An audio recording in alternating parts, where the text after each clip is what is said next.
শোনো দুনিয়া, শোনো দুনিয়ার মানুষ, যে বংশের সম্পদ নেই, যে বংশের লাঠির জোর নেই, যে বংশের দাপট নেই, সেই বংশের জন্ম নিলে শুধু পুরুষ নয়, নারীরাও আজীবন লাঞ্ছিত হয়। আমি সেই কষ্ট থেকেই আল্লাহর কাছে বলেছি আমার যেন পুত্র সন্তান না হয়, কারণ আর পুত্র সন্তানের জন্ম নিলে আমার মতো তাকেও তিলে তিলে তিলে তিলে সারা জীবন ভুগতে হবে। ওগো আল্লাহ, তুমি অন্তর্যামী, তুমি মহান। তুমি যাহা সৃষ্টি করেছ সবই নিখুঁত, সবই তো সুন্দর। মানুষকে বানিয়েছ সৃষ্টির সেরা, অথচ মানুষকে এই ভেদাভেদ ভরিয়ে দিলে। ধনী গরিব, কালো ফর্সা, চিকন মোটা, লম্বা বেটে, সবই তো তোমার ইচ্ছার খেলা, তাই না আল্লাহ? কিন্তু মানুষ বোঝে না, বোঝার ভান ধরে। আমি আমার বাপ দাদার গল্প শুনেছি, প্রতিটা গল্পের শেষ একটাই, পুরুষ মানে দোষারোপের পুতুল, বোঝার খাঁচায় বন্দি জীবন। আল্লাহ, একটা সত্যি কথা বলি, যে পরিবারে বাপ দাদার সম্পদ থাকে না, সে পরিবারে জন্ম নিলে ওই বংশের পুরুষটা সারা জীবন বুকে দুঃখ নিয়ে তিলে তিলে কষ্ট পায়।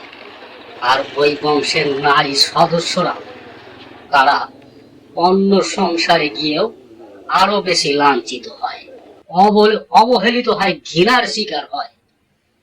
যেমন আমার নিজের 4 ফুফু, তাদের স্বামীর সংসারে গিয়ে সারা জীবন সন্তান জন্ম দিলেও আজ তারা অবহেলার প্রতীক হয়ে গেছে।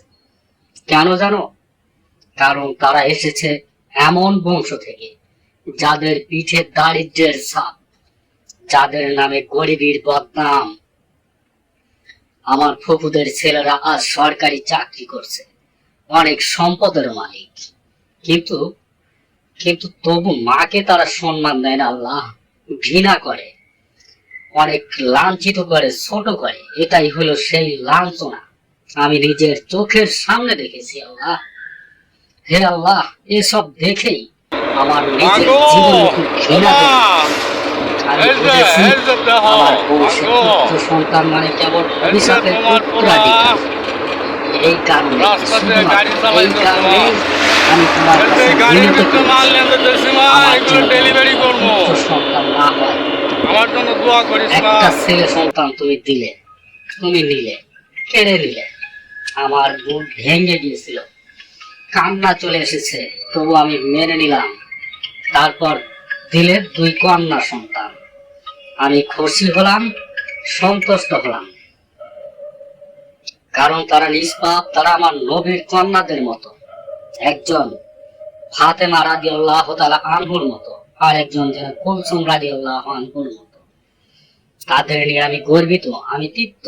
মানুষ বোঝে না আল্লাহ, পুরুষ যতই কষ্ট করুক, যতই চেষ্টা করুক, যতই ঘাম ঝরাক, রক্ত ঝরাক, তুমি না চাইলে কিছুই সম্ভব নয়।